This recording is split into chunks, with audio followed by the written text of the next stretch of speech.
Alors je trouve que la question est très pertinente puisque c'est un des points essentiels, je trouve, de la réussite d'un entraîneur, la singularité d'un athlète.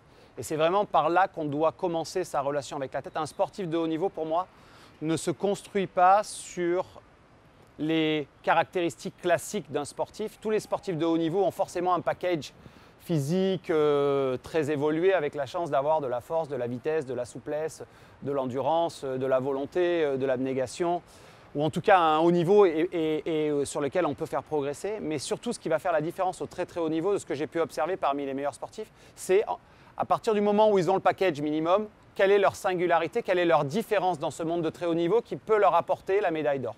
Et je suis en capacité, parce que j'ai énormément travaillé dessus, chacun des athlètes qui ont réussi à remporter une médaille dans les grands championnats a cité de manière très précise leur singularité, parfois il y en a plusieurs, leur talent exceptionnel qui fait qu'à un moment donné, dans cette course au centième, au millième, parmi les meilleurs du monde à l'échelle planétaire, pourquoi on est capable de se dégager. Donc la singularité, c'est un point extrêmement important.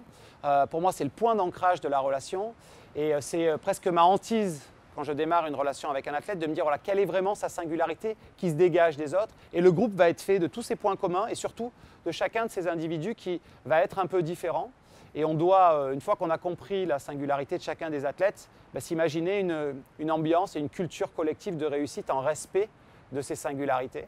C'est aussi, je crois, quelque chose qui est un moyen rapide de rentrer en relation forte avec un athlète, de lui montrer qu'on est capable de voir des choses en lui que d'autres n'ont pas été capables de déceler.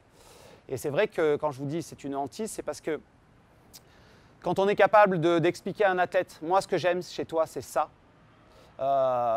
généralement ça fait un effet assez fort. Et la raison principale, c'est parce que d'abord peu d'entraîneurs le font, c'est-à-dire rechercher ça.